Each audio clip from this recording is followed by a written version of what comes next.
pendapat kata. Ada kata 500 tahun perjalanan. Nak sampai langit itu 500 tahun perjalanan. Antara satu langit dengan satu langit itu 500 perjalanan cahaya. Cahaya itu 500 tahun perjalanan. Sebut cahaya ini keluar matahari sedang berikan. Apa ni cepatnya perjalanan cahaya ini. Antara langit ke langit 500 tahun perjalanan cahaya. Jadi nisbah Nabi SAW dia sendiri itu mustahil atas sifat manusia. Tapi nisbah Allah Ta'ala yang memperjalankan Nabi SAW itu tidak ada yang mustahil. Sebab Allah Ta'ala berkuasa setiap sesuatu. Allah Ta'ala memberikan kalimah subhana maha suci Allah.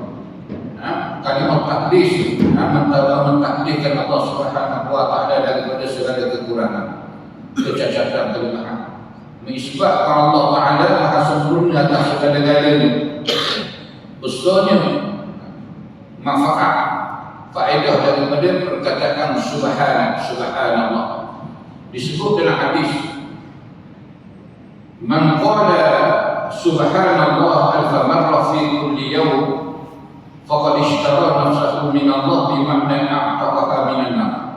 Maksudnya, barang siapa berkata subhanallah sebanyak 1000 kali setiap hari, maka sungguhnya telah menembus dirinya daripada Allah, dengan makna merdeka daripada api neraka. Orang yang sebut subhanallah, subhanallah, subhanallah sehingga terjumpa dia sebanyak 1000 kali, maka orang ini dia telah menembus diri dia daripada Allah. Artinya kalimah dia sebut itu akan jadi penebusan pada hari kiamat yang menyebabkan dia tidak akan disentuh oleh azab neraka Allah Subhanahu wa Ta'ala. Sabda Nabi SAW lagi, man qala subhanallah wa bihamdihi mi'at marrah kulli yawm ghufira dhunubuh wa in kana mislu zabadin. Maksudnya siapa berkata subhanallah wa bihamdihi yang segala kepujian, mi'at marrah sebanyak 100 kali, fi kulli yawm pada sehari, ghufira nescaya diampun dosa-dosanya, wa in kana mislu zabadin.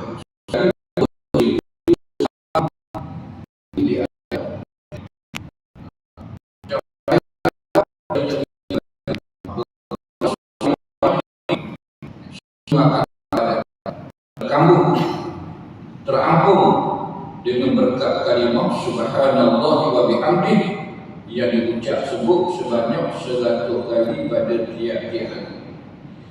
Dan lagi sabda Nabi sallallahu alaihi wasallam, man sabbaha Allah mi'ata marrah bil ghadati wa mi'ata marrah bil 'ashyi kana kaman hajja mi'ata hajjah wa man hamidallah kadzalik kana kaman wazana mi'ata ghazwa wa man hamidallah kadzalik kana kaman a'taqa mi'ata raqabah wa man kabbara Allah kadzalik lam ya'ti ahad yawm al-qiyamah bi misli ma ata bih illa man qala mislahu aw zada alaihi. Maksudnya, barang siapa bertasbih kepada Allah 100 kali di waktu pagi dan di waktu Allah adalah ia seperti orang yang mengerjakan haji sebanyak 100 kali haji. Dan barang siapa yang bertahmid kepada Allah macam tadi juga, apalagi 100 kali alhamdulillah, petang 100 kali alhamdulillah, kerana kaman wazami atau ghazwah, adalah ia seperti orang yang berperang 100 kali peperangan. Wa man hakala Allah kadzalika, dan barang siapa yang bertahlil kepada Allah macam tadi juga, apabila la ilaha illallah 100 kali, petang la ilaha illallah 100 kali, kerana kaman a'taqa mi'ata raqabah, adalah ia seperti orang memerdekakan 100 orang hamba-hamba. Wa man kabbara Allah kadzalika, dan barang siapa bertakbir pada Allah macam tadi juga, apabila 100 kali Allahu Akbar, petang 100 kali Allahu Akbar, lam ya'ti ahadun yawmal qiyamah, tidak akan datang seseorang pada hari kiamat bimisli ma atabihi, seperti mana yang dibawa datang. Yang tak ada orang yang akan datang kiamat macam dia bawa. Apa yang dia bawa? Kalimah. Pagi 100 kali subhanallah, alhamdulillah, Allahu akbar, yang berjumlah 100 kali 400 kali. Petang pula subhanallah, alhamdulillah, la ilaha illallah, Allahu akbar, 100 kali 400 kali. Terjumlah pagi petang sebanyak 800 kali. Subhanallah walhamdulillah wa la ilaha illallah wallahu akbar. Lam ya'ti ahadun yawmal qiyamah misli ma ata bihi. Tidak datang seseorang hari kiamat seperti mana yang dibawa dengannya. Illa man qala bismillah. Mereka orang yang baca macam dia, yang beramal macam dia, yang berzikir macam dia. Auzal alaihi taqabbal bihi.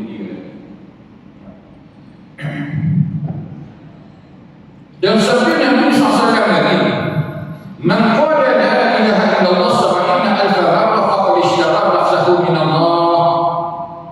Maksudnya barang siapa berkata la ilaha illallah sab'ina alfa marrah sebanyak 70,000 kali, faqad ishtara nafsahu min Allah, maka sungguhnya telah menembus dirinya daripada Allah.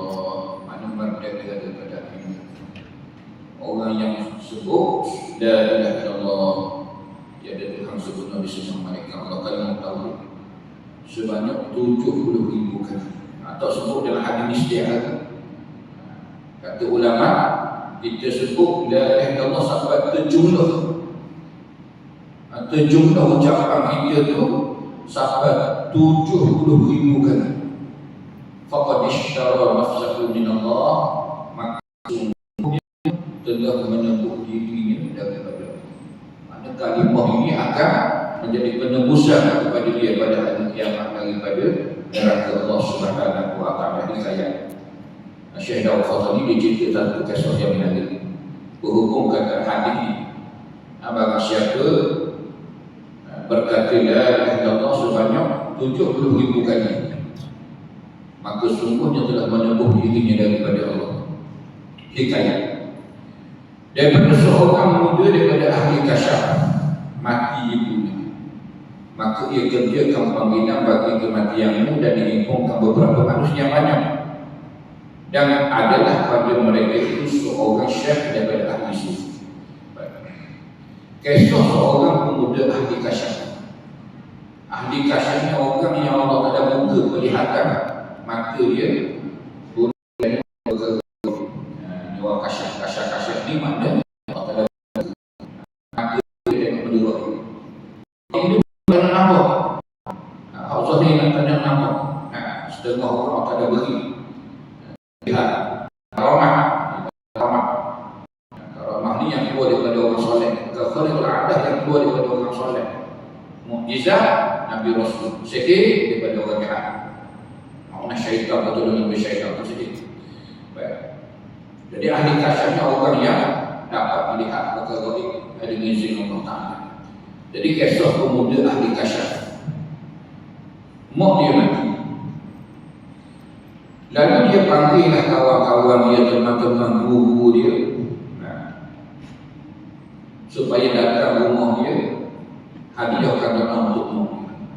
Atau amanah-amanah kita ni, bila berlaku kematian, kita buat tahlil dan sebagainya.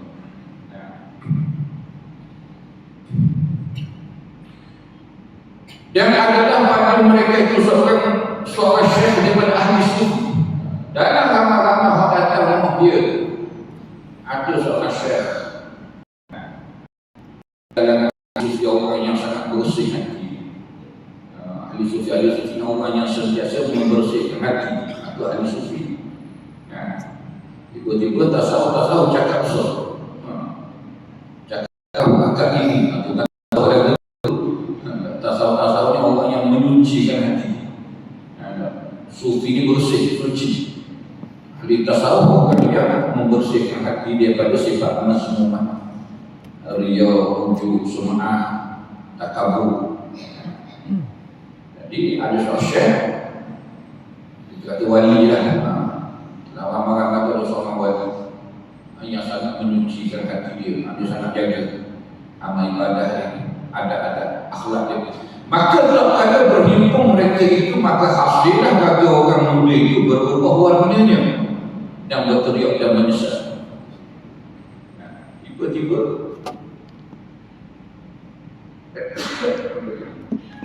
berlangsung majlis, orang duk baca Quran, doa untuk mak dia. Tiba-tiba pemuda tu berubah air mata, menangis dia, berteriak. Nampak wajah dia tu kecewa, menyesal, takut.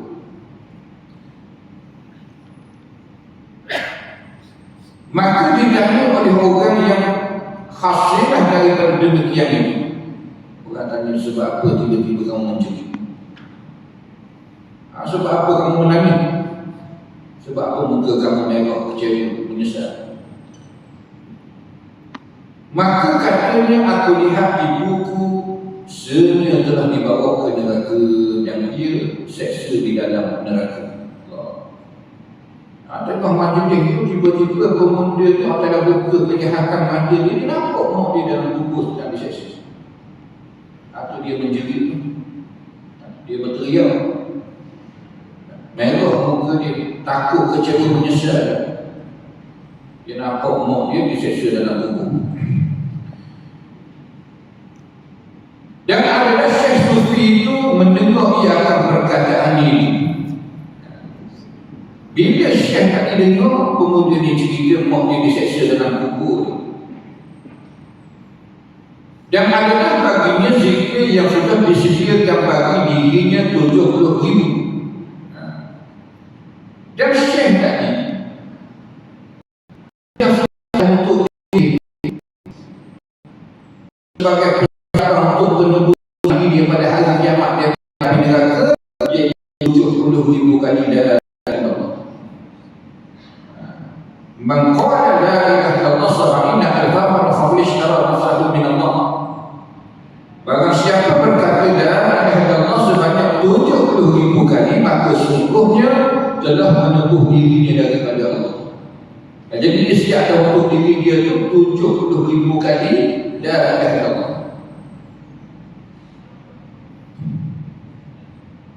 Maka berkata ia pada dirinya, Tok Guru ni dia pernah munajat kepada Allah Ta'ala.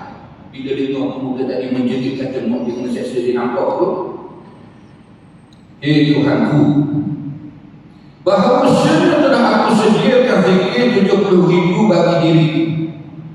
Aku siapkan 70,000 kali la ilaha illallah untuk diri.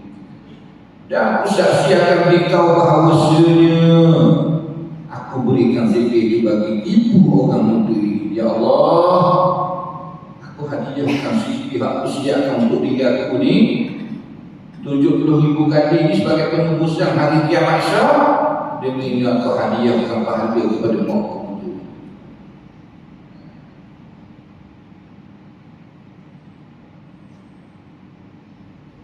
Maka tiada selesai cerita hati Syekh itu dengan demikian hingga berdirilah orang muda itu tertawa-tawa. Tak ada rapih dia munajat kepada Allah Ta'ala, minta supaya zikir dia tu kalimah la ilaha illallah 70,000 kali dihadiahkan pahala kepada mak muda ni. Tak ada rapih dia bermunajat. Tiba-tiba pemuda yang menangis berteriak tadi berdiri ketawa gembira yang terang. Serta-merta berubah.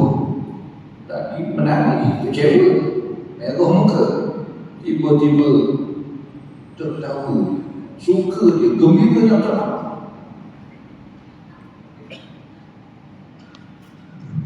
Maka dia tanya orang baginya akan dia. Orang pun tanya sebab apa mu ni? Tadi mu berteriak, mu menangis, mu kata mak mu kena seksa. Tiba-tiba sebab apa mu suka ketawa, mu gembira sekarang ni?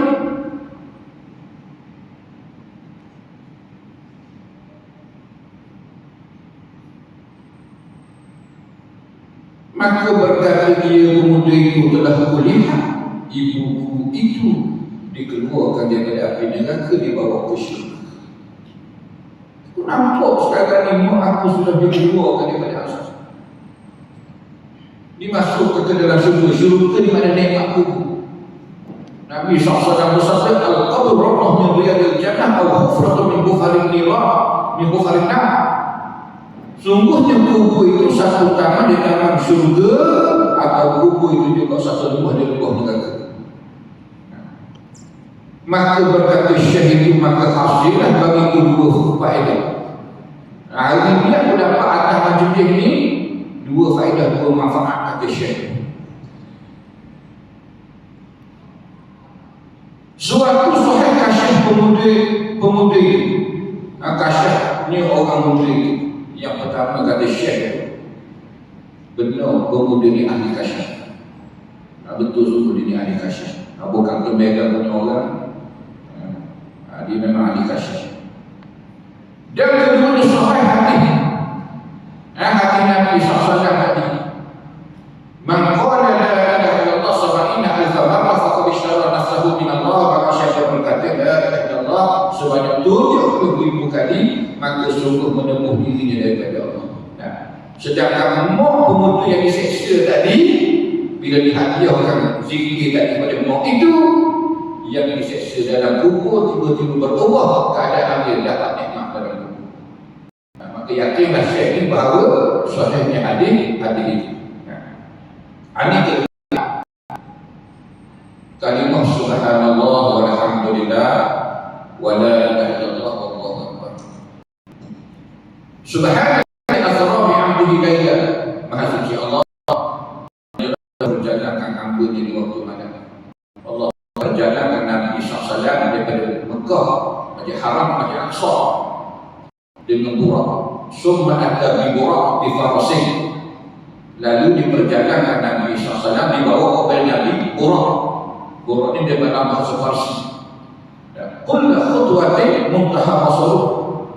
Setiap langkah dia sejauh mata memandang. Summa sara wa sara ma'ahu Jibril alaihi salam. Lalu berjalankan Nabi SAW naik Burak tadi diiringi oleh malaikat Jibril. Ada riwayat kata Jibril ini Israfil. Kiri kanan trafik ada jalan trafik. Ada Jibril dengan Israfil beriring ke jalan Nabi daripada Mekah ke Masjid Haram. Dalam perjalanan itu Nabi melalui summa ada qaum yazra'una fi yawm yahsuduna fi yawm kullu hasadu 'ala kama kana. Nabi melalui satu kaum manusia yang bercocok tanam hari itu menua pada hari yang sama. Setiap kali menua hasil, keluar hasil yang begitulah seterusnya. Nabi melihat satu pemandangan yang sangat menakjubkan. Ada satu golongan manusia, dia bercocok tanam hari itu. Hari pemandangan hari itu juga dapat hasil.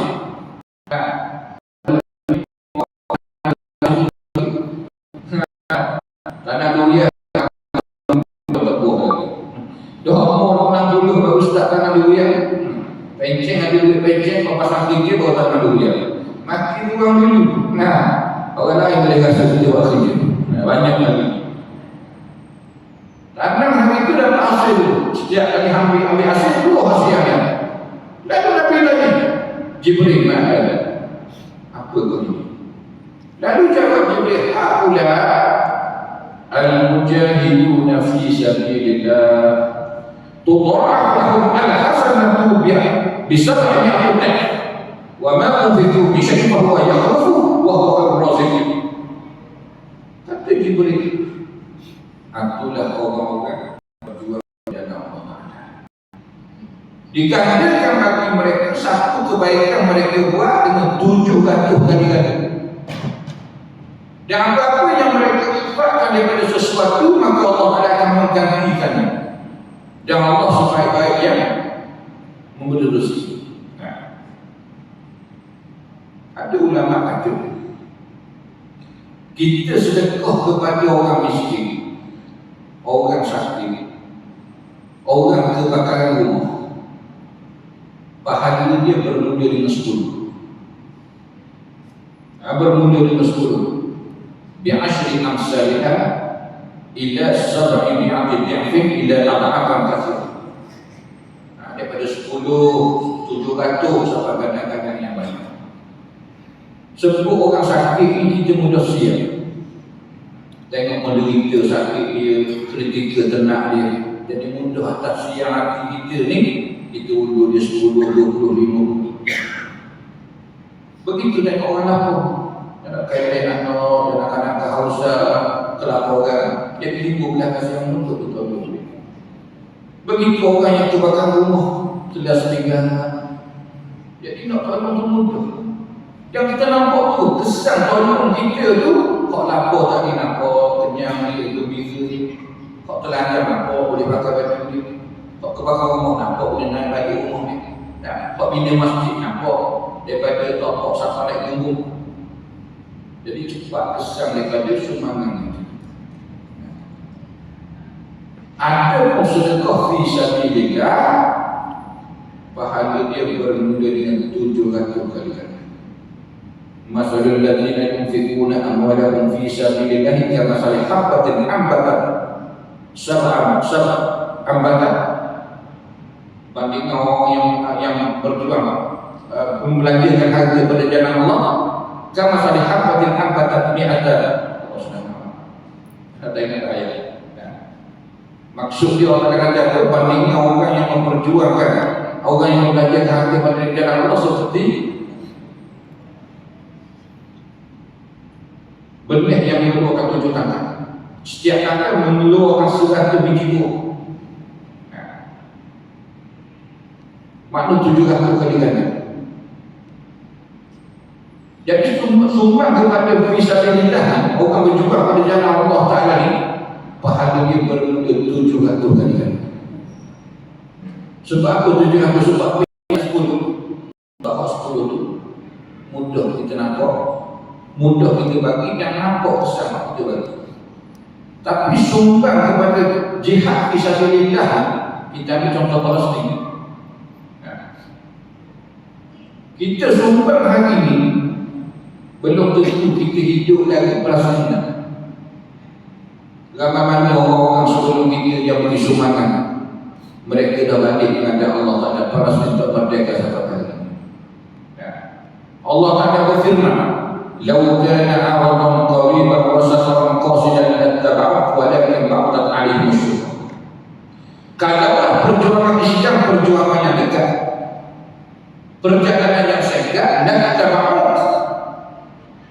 nescaya berduyun-duyun orang kamu, orang yang ikut kamu. Nescaya orang yang ikut kamu Muhammad. Maknanya nak kerja dalam Islam, dakwah Nabi ini mudah. Sebab apa? Sebab kemenangan Nabi dia orang nampak. Jadi tak payah Nabi nak hijrah ke mana-mana dan Mekah dia semua ikut Nabi. Sebab nampak Nabi akan jadi penguasa yang besar, akan mengikut dunia. Kekayaan akan menjadi milik orang yang masuk Islam. Jadi orang ikut kamu Muhammad. Walaupun ba'udah, tapi Allah Ta'ala kata perjuangan Islam jauh. Perjalanan yang jauh, tak nampak menang di mana. Alaihi syukur, yang ke atas mereka yang memperjuangkan Islam akan berhadapan dengan kepayahan. Tengoklah sudah kita dulu proses. Kita ingat boleh menang lah, seorang menang lagi tu. Betul-betul rabung lagi itu tidak disuruh dia. Tiba-tiba kepada petang 3 bulan tak selesai juga. Tak selesai juga. Walaupun begitu, Israel kita tidak menang sampai kali ini. Padahal Gaza kecil dia. Dia kata sama sekali pun boleh selesai. 3 bulan tak selesai juga. Yang Hamas tetap boleh bertahan. Menunjukkan pertolongan Allah Ta'ala berlaku di situ. Maka di situlah orang nak sumpah pada jihad fisabilillah ni jadi berat. Sebab tak nampak seperti mana orang lapar kita bagi tu nampak kenyang. Orang telanjang tu nampak pakaian dia. Rumah terbakar tu nampak. Bukan dapat bina rumah baru. Islam beri sumbangan untuk perjuangan Islam. Menang juga tak. Sumpah Palestin tak pernah tak boleh lagi. Cerita panjang lagi. Duk takut sampai hari ni selesai untuk bagi Islam. Sebab apa? Sebab tak nampak. Tak dekat kemenangan. Maka di situ bersuaranya kelebihan berjihad fisabilillah dan menginfakkan harta untuk jalan Allah Subhanahu wa taala, untuk menegakkan agama Allah Subhanahu wa taala. Kemudian Nabi SAW tertahu bahu yang sangat harum semerbak. Jibril bawa ini, kata Jibril, inilah bau Masyitah di zaman Fir'aun. Masyitah yang keluarga dia di zaman Fir'aun. Masyitah ini pengasuh anak perempuan Fir'aun. Dan keluarga dia yang dikebumi dalam satu liang, dalam satu rumah kubur, Nabi bau keharuman dia dalam peristiwa Isra dan Mi'raj. Masyitah ini kisah yang berlaku di zaman Fir'aun, zaman Nabi Musa. Nak cerita hidayah Allah Ta'ala, man yahdillah fala mudilla lahu. Barang siapa Allah Ta'ala beri hidayah, tak boleh sesatkan. Sejahat-jahat Fir'aun, sezalim-zalim Fir'aun sampai mengaku jadi Tuhan, hidayah Allah Ta'ala masuk ke istana dia, sehingga isteri dia Asia masuk Islam. Ya. Isteri dia sendiri masuk Islam. Pembantu dia Masyitah tadi masuk Islam. Akhirnya Masyitah ni orang lelaki dia masuk Islam. Satu hari dia sikap aku anak Fir'aun. Tiba-tiba sikap terjadi. Lalu terlampau mulut dia kata Bismillah, celaka Fir'aun. Dia kata nama Allah, celaka Fir'aun. Yang menyebabkan anak perempuan Fir'aun itu dengar. Lalu kata dia, kamu ada Tuhan lain daripada ayahku. Lalu masyarakat kata bala ya Tuhan aku, ayah kamu Allah. Lalu kata anak perempuan Fir'aun, berani kamu aku cerita bapa aku? Silakan. Tahu masyarakat tak kenal Fir'aun ni siapa? Yusabbihuna abna'aka wa yastahyuna nisa'akum. Mereka menyembelih anak laki-laki kamu dan menghidupkan anak perempuan kamu, baby, sebenarnya hidup. Mana-mana anak yang lahir di kalangan Bani Israel anak lelaki, sebenarnya hidup. Aku undang-undang zaman itu. Anak perempuan dia hidup, anak lelaki sebenarnya hidup. Kalau anak baby dia sanggup sebenarnya, ini kalau masih orang dewasa. Orang gaji dia pula yang berpangkat atas daripada dia, silakan kata masih tahu. Ini imam yang sudah berdunia beragam, tak gentar, tak takut pada siapa mereka Allah. Lalu anak perempuan Fir'aun cerita bapa.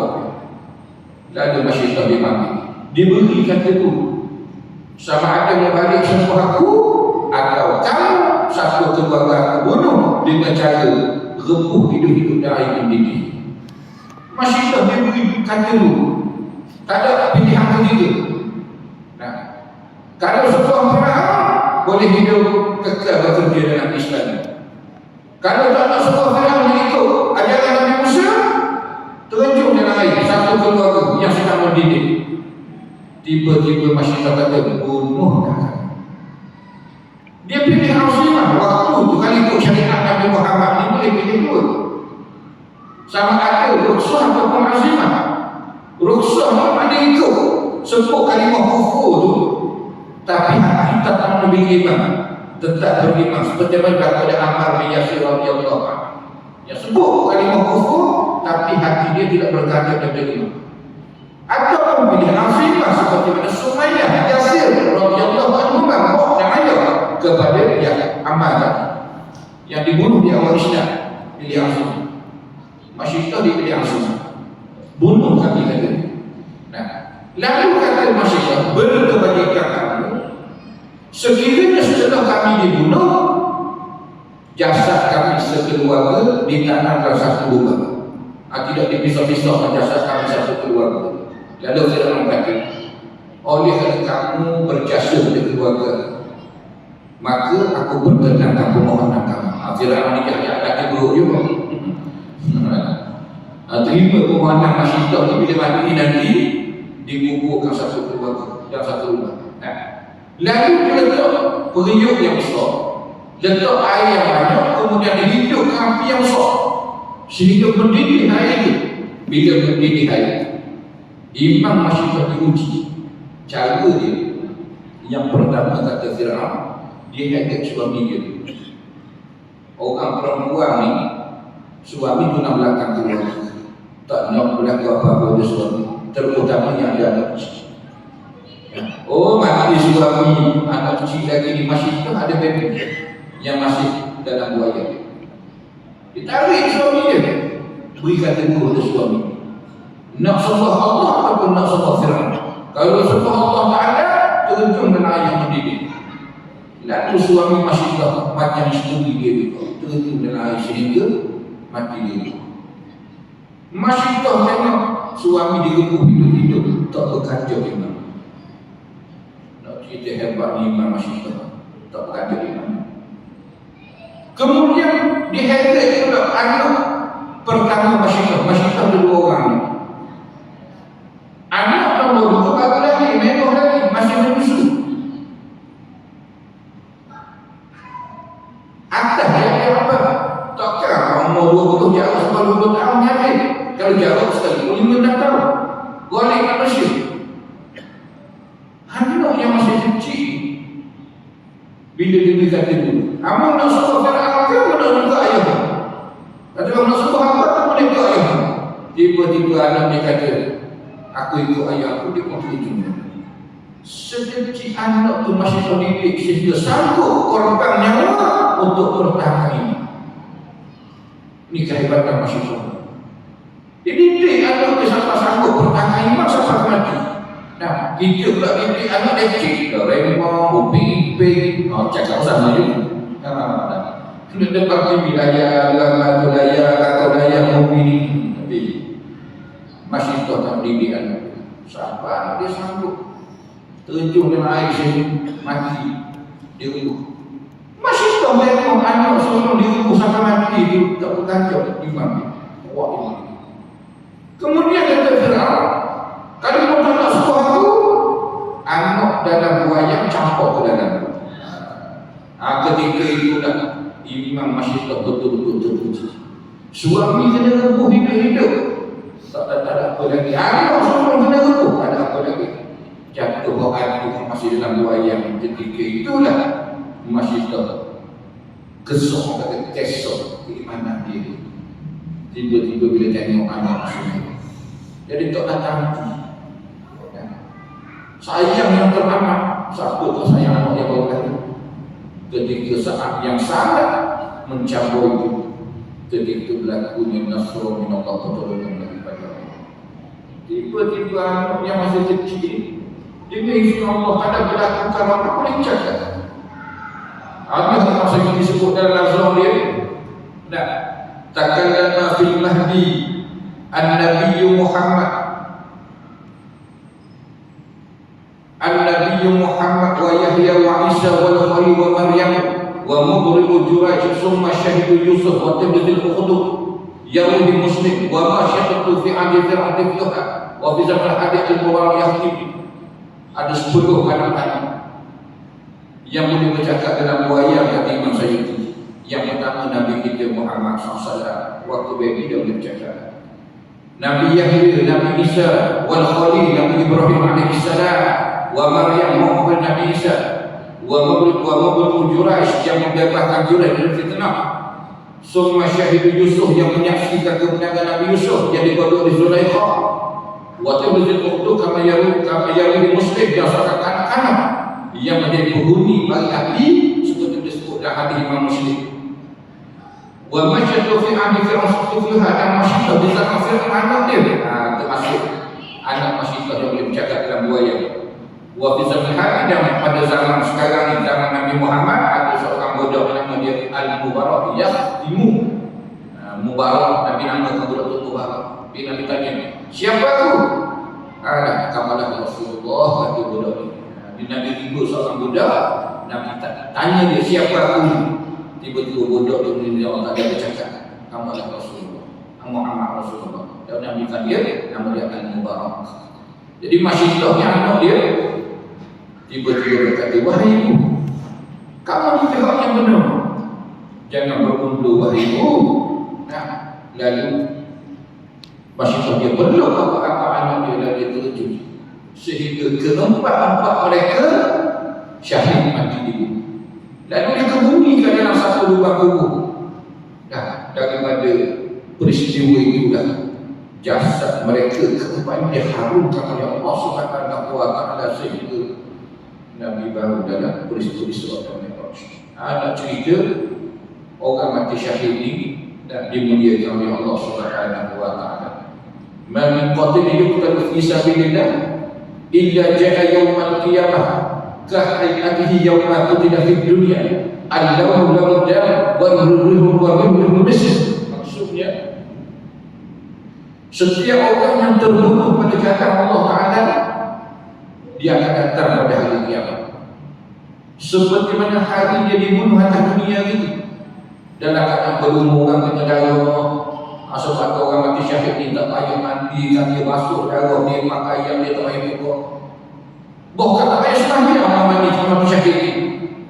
Otomatik dapat keampunan Allah Ta'ala. Dikebumi dalam keadaan berdarah, bersifat darah begitu. Allah berdarah, Nabi kata darah itu tak boleh darah hari kiamat. Dia akan mati dalam berdarah hari kiamat. Belum darah hari kiamat seperti mana hari hati dia. Warihu bisnis, tapi baru dia harum lebih di atas bumi. Nah, maka di situ masih tak Nabi SAW tahu harum itu Allah dan perjuangan dia menegakkan keimanan diri dan keluarga dia sehingga balik menghadap Allah Subhanahu wa taala sanggup mati dan mempertahankan iman kepada Allah Subhanahu wa taala. Mudah-mudahan bermanfaat. Barakallahu li wa lakum.